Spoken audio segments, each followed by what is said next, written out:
जादुई पेन की अद्भुत कहानी। गांव हरिपुर में एक 8 साल का होशियार लेकिन थोड़ा सा शरारती लड़का रहता था, सोनू। सोनू को पढ़ाई से ज्यादा चित्र बनाने का शौक था। उसकी कॉपी के हर पन्ने पर कभी बिल्ली, कभी पतंग तो कभी कार के स्केच बने रहते।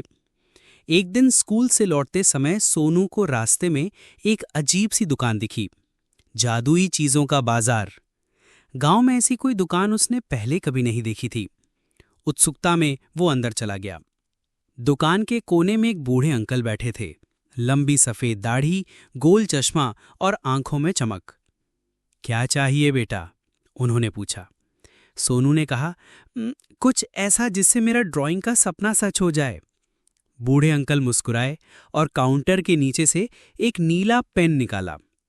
ये है जादुई पेन। जो भी तुम इससे बनाओगे वो सच में जिंदा हो जाएगा, लेकिन एक शर्त है। सोनू ने उत्सुकता से पूछा, क्या शर्त?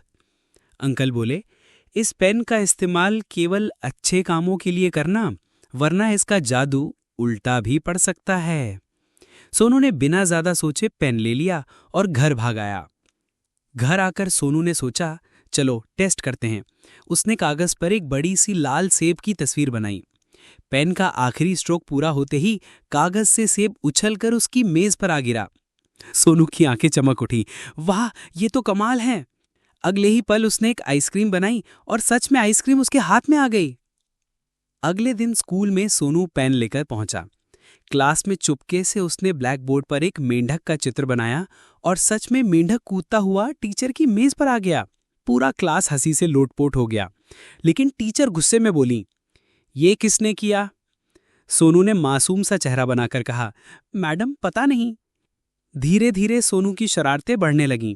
वो बच्चों के लिए गुब्बारे बनाकर देता, लेकिन कभी कभी मजाक में गधे या बंदर भी बना देता जो सच में भागने लगते। एक दिन तो उसने पूरे मैदान में हाथियों की तस्वीर बना दी और अचानक 5 हाथी सच में आ गए। गांव के लोग भाग दौड़ करने लगे। प्रधान जी ने कहा, यह जरूर कोई जादू है, इसे रोकना होगा। घर पहुंचने पर मां को सब पता चला। मां ने कड़क आवाज में कहा, सोनू, ये पेन अगर अच्छे काम के लिए नहीं इस्तेमाल किया तो मैं इसे फेंक दूंगी। सोनू ने मन में ठान लिया कि अब इससे कोई बुरा काम नहीं करेगा। एक दिन गांव में भयंकर आंधी तूफान आया। कई घरों की छतें उड़ गईं, खेत बर्बाद हो गए, लोग परेशान हो गए। सोनू ने तुरंत अपना जादुई पेन निकाला और कागज पर मजबूत ईंटों के घर, खाने के थैले और पानी के टैंक बनाना शुरू कर दिया। जैसे ही वो बनाता, असली घर, खाना और पानी लोगों को मिलने लगा। गांव वाले हैरान रह गए। सोनू, तुम तो हमारे हीरो हो। कुछ दिन बाद बोले अंकल फिर सोनू के पास आए।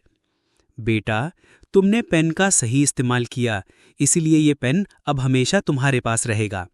सोनू खुशी से झूम उठा। उसने वादा किया, अब मैं इस पेन से सिर्फ अच्छे और जरूरी काम ही करूंगा। उस दिन से सोनू गांव का छोटा सा मददगार बन गया। कोई भूखा हो, किसी को कपड़े चाहिए हो या छत में बारिश में टपक रही हो, सोनू का जादुई पेन सबका साथी बन गया। अगर आपको हमारी वीडियो पसंद आई हो तो लाइक एंड सब्सक्राइब करना ना भूलें। धन्यवाद।